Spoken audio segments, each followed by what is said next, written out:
ونصلي على رسوله الكريم أما بعد اللهم صل على سيدنا محمد وعلى آل سيدنا محمد وبارك وسلم۔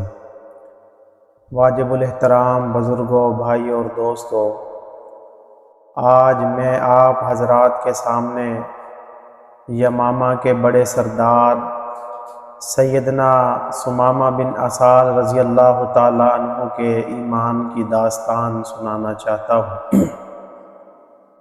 جب رسول اللہ صلی اللہ علیہ وسلم ہجرت کر کے مدینہ طیبہ تشریف لائے تو ایک دن یمامہ کے بڑے سرداروں میں سے ایک شخص جس کا نام ثمامہ بن اسال رضی اللہ تعالیٰ عنہ تھا وہ آیا۔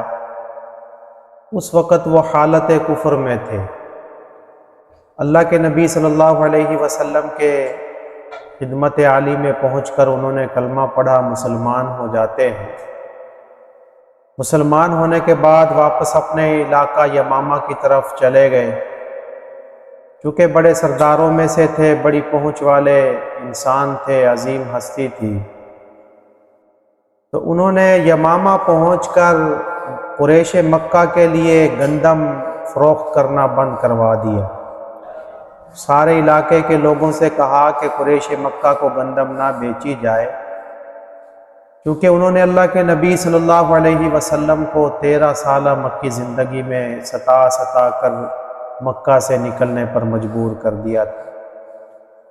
اللہ کے نبی صلی اللہ علیہ وسلم مکہ مکرمہ سے بڑی محبت فرماتے تھے۔ جب حضور صلی اللہ علیہ وسلم ہجرت کے لیے مکہ سے باہر نکلتے ہیں تو رسول اللہ صلی اللہ علیہ وسلم مکہ المکرمہ کی محبت میں بیجا فرماتے ہیں کہ اے مکہ، اگر مجھے مجبور نہ کیا جاتا تو میں کبھی بھی تجھے چھوڑ کے نہ جاتا۔ تو ثمامہ بن اسال رضی اللہ تعالیٰ عنہ نے یمامہ کے لوگوں سے کہا کہ قریش مکہ کو گندم نہ بیچی جائے۔ جب یمامہ کے لوگوں نے گندم بیچنا بند کر دیا تو مکہ کے اندر قحط آ گیا، لوگ بھوکے مرنے لگے۔ قریش مکہ نے ایک وفد تیار کیا جو اللہ کے نبی صلی اللہ علیہ وسلم کی خدمت میں حاضر ہوا۔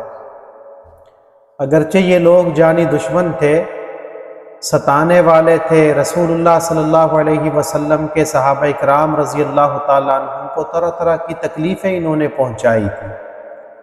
جب ان پر تھوڑا سا وقت آیا تو یہ اللہ کے نبی صلی اللہ علیہ وسلم کی خدمت میں پہنچے اور آ کر درخواست کی کہ آپ یمامہ کے لوگوں سے کہیں کہ وہ ہمیں گندم دینا شروع کر دیں۔ تو اللہ کے نبی صلی اللہ علیہ وسلم نے ان کو کچھ جواب دینے سے پہلے یمامہ کے سردار ثمامہ بن اسال رضی اللہ تعالیٰ عنہ کو تحریر لکھی اور فرمایا کہ آپ قریش مکہ کو گندم دینا شروع کر دیں۔ چنانچہ جب ثمامہ بن اسال رضی اللہ تعالیٰ عنہ کو پیغام ملا تو انہوں نے قریش مکہ کو گندم دینا شروع کر دیا۔ اب دیکھیں، ایک طرف تو یہ وہ لوگ تھے جنہوں نے رسول اللہ صلی اللہ علیہ وسلم کو اتنا ستایا کہ محبوب وطن سے نکلنے پر مجبور کر دیا، اور رسول اللہ صلی اللہ علیہ وسلم کے صحابہ اکرام رضی اللہ تعالیٰ عنہ جن کی تکلیفیں اللہ کے نبی صلی اللہ علیہ وسلم کو آج بھی یاد تھی۔ بلال حبشی رضی اللہ تعالیٰ عنہ کے وہ تکلیفیں کہ ان کو تپتی ریت پر لٹایا جاتا تھا، سینے پر پتھر رکھے جاتے تھے، اللہ کے نبی صلی اللہ علیہ وسلم بھولے نہیں تھے۔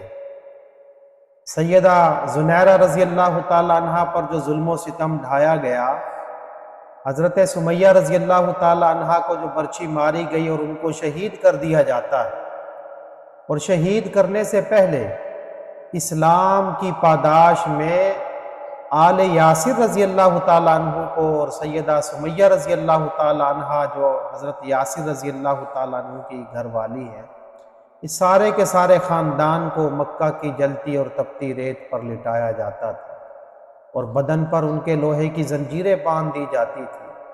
لوہا چونکہ گرمی میں گرم ہوتا ہے، اس سے اور زیادہ تکلیفیں بڑھتی، تو ان تکلیفوں سے بھی وہ لوگ ٹھنڈے نہ ہوئے، حتیٰ کہ حضرت سمیہ رضی اللہ تعالی عنہ کو ابو جہل نے برچھی ماری جس سے وہ شہید ہو جاتی۔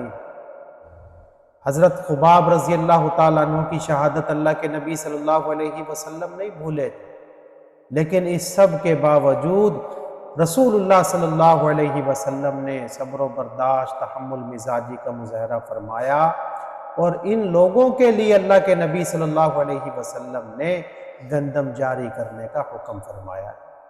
تو ہمیں چاہیے کہ ہم رسول اللہ صلی اللہ علیہ وسلم کی ان مبارک سنتوں پہ عمل کریں، حضور صلی اللہ علیہ وسلم کی مبارک زندگی کو اپنی زندگی کا منشور بنائیں۔ وآخر دعوانا الحمد للہ رب العالمین۔